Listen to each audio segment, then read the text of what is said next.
Boa noite, tudo bom, queridos? Espero que estejamos todos e todas bem, certo? Hoje eu mudei de cenário, vou mostrar meus livrinhos aqui, tá? Pra gente, né, não ficar só naquela parede amarela, tá bom? Então vamos lá. Vocês assistiram o filme? E aí, vocês gostaram do filme? Né? Teve muitos comentários bons, legal lá no fórum, tá certo? E nós iremos continuar nosso slide do terceiro setor, tá bom? Que é. Nós estamos no slide 10, tá? Gente, nossa aula acaba na próxima semana, certo? Hoje é a 8ª aula. Então, o que vai ser nossa prova? Nossa avaliação institucional será esse slide do terceiro setor, tá certo? São 25 slides e hoje nós temos que terminar. Então, eu vou fazer as aulas, eu vou explicar para vocês aqui esses slides que estão faltando. Qualquer dúvida, vocês podem. A gente vai abrir no final uma interação para vocês tirarem alguma dúvida, tá? E eu quero que no fórum vocês coloquem o que chamou de mais atenção sobre esse slide que nós vamos falar hoje, tá bom? Que é o terceiro setor, que é uma das formas que a gente exerce a gestão, tá? Eu já falei para vocês que a gestão é preciso planejar, já falei para vocês que não pode ser tão burocrática, né? Já falamos várias situações sobre como gerir, não é isso? Então vamos lá. Vou ficar pequenininha agora para vocês. O slide, vale lembrar, está no material complementar da nossa disciplina, tá bom, amores? Bora lá. Vamos. A participação organizacional, ela surge na sociedade civil a partir de interesses compartilhados por um grupo social.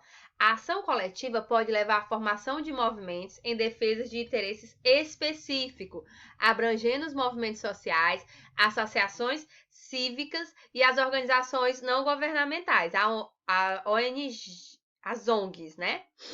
Também recebe a denominação de terceiro setor, constituído por grupos que se formam a partir de uma situação de déficit de reconhecimento. O movimento sem teto, dos sem terra, dos gays, das mulheres, dos negros, entre outros.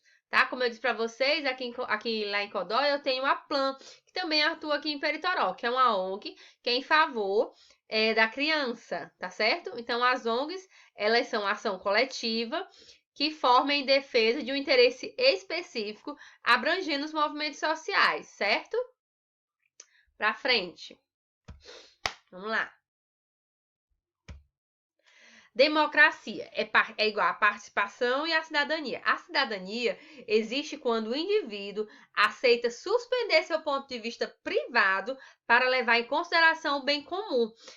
E um mediador em sua cidade ou subúrbio é alguém que suscita este gosto do bem comum em todos os cidadãos e uma real responsabilidade de suas partes perante sua cidade e seus habitantes.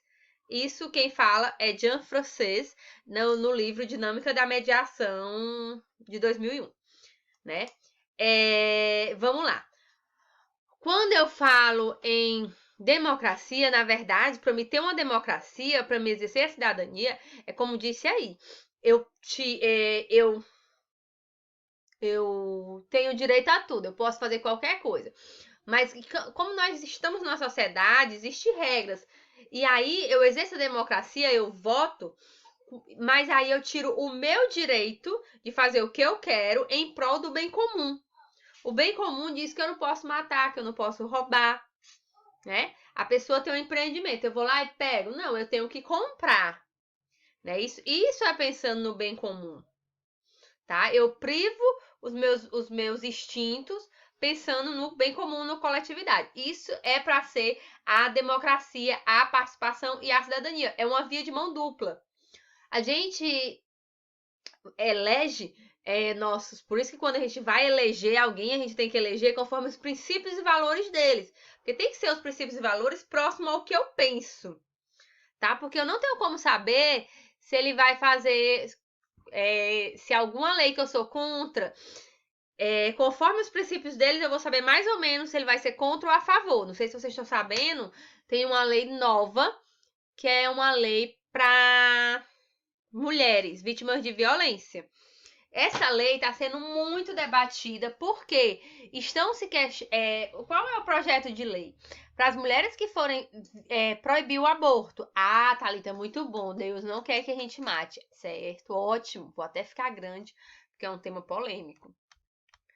Deus não quer que a gente mate. Não, né? Deus não quer. Isso eu sei. Deus, ele preconiza a vida, né? E é um dos direitos fundamentais, a vida. Mas esse projeto de lei, ele veio para obrigar, o termo é esse, obrigar as mulheres vítimas de violência, as mulheres estrupadas, tá? Que sofreram violência sexual sem consentimento e vierem a engravidar, serem obrigadas a dar à luz. E aí? Vocês acham certo? A gente obrigar essas mulheres a ter filhos de estrupadores e, além disso, não achando pouco, além da mulher ter... Não, Thalita, mas a criança não tem nada a ver. Também concordo. A criança realmente não tem nada a ver. Por mais que ela tenha vindo de um ato ilícito, né? Que foi o estupro. Tudo bem. Mas esse projeto, ele também fala que as mulheres serão obrigadas a compartilhar a guarda dos seus filhos. Entende que o Estado, ele quer obrigar a mulher a não fazer o aborto? Ótimo. Pelos princípios cristãos, ótimo.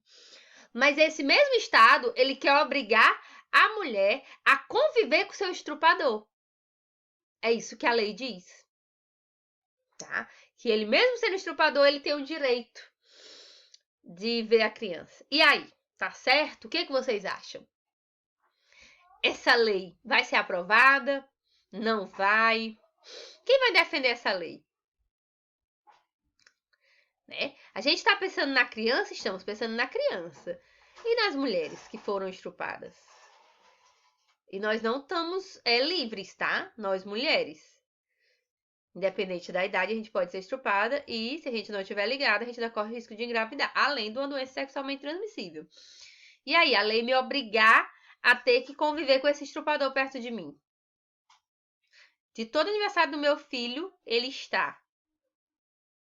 Né? Fica-se a pergunta, essa lei, ela é benéfica para a criança? Sim. E para a mulher? Pensou na mulher? No trauma que essa mulher tem por ter engravidado, passar 9 meses grávidas, ter um parto sem o apoio de um homem, do marido, do genitor, e depois ainda obriga ela, o genitor, que é um agressor, obriga ela a ter que conviver com o mesmo, né? Fica-se o questionamento como se essa lei vai ser aprovada ou não. Ela tá em trâmite, tá? Fiquem de olho para saber se essa lei vai ser aprovada ou não. Vamos lá. Então, o que eu quero dizer com essa história da lei? Os meus valores sendo próximo da pessoa que eu elejo, eu vou saber mais ou menos, eu vou saber o que ele vai, para que lado ele vai num projeto desse. Não, ele vai ser contra o projeto porque ele é a favor do aborto. Não, ele vai ser a favor do projeto porque ele é a favor da vida. Independente se a mulher vai sofrer ou não. Então, quando a gente vai tirar nosso direito de opinar e dar esse direito para o nosso vereador, para os nossos prefeitos, para o nosso presidente, para os nossos deputados, eu tenho que saber quais os valores eles seguem. Nos Estados Unidos, gente, os candidatos, além de falar o que vão fazer, de promessas, né? Eles também falam como é a sua vida. Quais são os seus valores? Olha, minha vida, eu tenho uma mulher, sou casada, eu já fui divorciada, me divorciei por isso, por isso, por isso, certo? Aqui no Brasil, não. Os políticos, a gente não sabe os valores deles, porque a gente não sabe como era a vida pregressa dele. A gente não sabe nem como é a vida hoje, mas nem a pregressa. Porque, né, quando eu sei o que a pessoa já fez, eu sei mais ou menos os valores que ela comunga, tá? Então vamos lá, vamos para frente agora.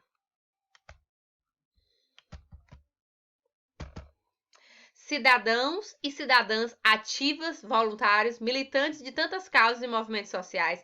Essas pessoas desvendam criticamente a realidade, situando-se diante delas e sentem-se encorajadas e empoderadas para intervirem, atuarem e transformarem a realidade na conquista da justiça e da paz. Esse curso foi pensado para pessoas como você.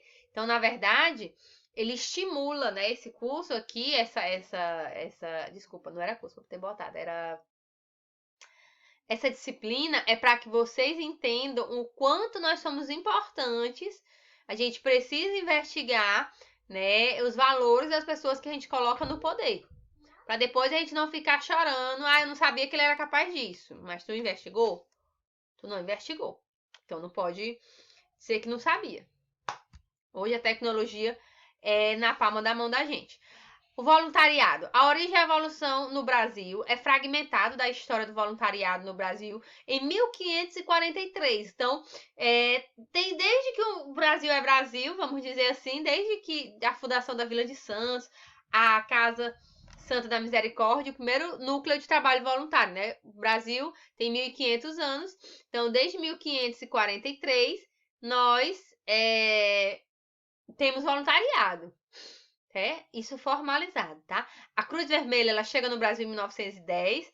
O escotismo se estabelece no Brasil para ajudar o próximo para toda e qualquer ocasião. Em 1935, é promulgado a Lei de Declaração de Utilidade Pública para regular a colaboração do Estado com instituições filantrópicas. Hoje, as instituições filantrópicas, elas ajudam, elas fazem um trabalho muito interessante e elas pressionam o Estado para que o Estado também execute suas políticas públicas. Fragmentos da história no voluntariado no Brasil. Em 1942, o presidente Getúlio Vargas criou a LBA, que ainda hoje existe, tá? E em 1961, em todas as capitais, só para lembrar, existe a LBA ainda hoje. Em 1961, surge a APAE, para incentivar a assistência aos portadores de deficiência mental, que antes no Brasil eu não tinha nenhuma instituição para esse público. Em 1967, o projeto Rondon, que leva os universitários voluntários ao interior do país. Em 1970, surge as ONGs. Em 1983, a Pastoral da Criança é criada com o objetivo de treinar líderes comunitários para combater a desnutrição e mortalidade infantil. A gente até falou isso, que a Pastoral da Criança, muitas crianças deixaram de morrer por conta da pastoral, graças à pastoral, graças à Igreja Católica. Se a Igreja Católica ela parasse de ser voluntária, ela parasse quase todos os países, eu tenho uma instituição da Igreja Católica nesse trabalho voluntariado. Eu tenho, gente, casas, eu tenho maternidades, eu tenho os hospitais, eu tenho um abrigo, tudo financiado pela Igreja Católica, por um tempo financiado exclusivamente por essa igreja, hoje não mais. O Estado cofinancia. Ah, professora, então a igreja não é tão boa, gente, isso é um gasto enorme. Imagine um hospital. Tem um hospital na África que é só a Igreja Católica que mantém, né? E tem igrejas que, né? Então, vamos ver que essa igreja, ela ajuda mesmo muita gente no mundo todo. Muitas crianças deixaram de vir a óbito por conta da Igreja Católica, graças a Deus e a essa igreja, tá? Por conta da multimistura, por conta de dar o pacotezinho de cloro para botar na água, lá na África, aqui no sertão do Brasil.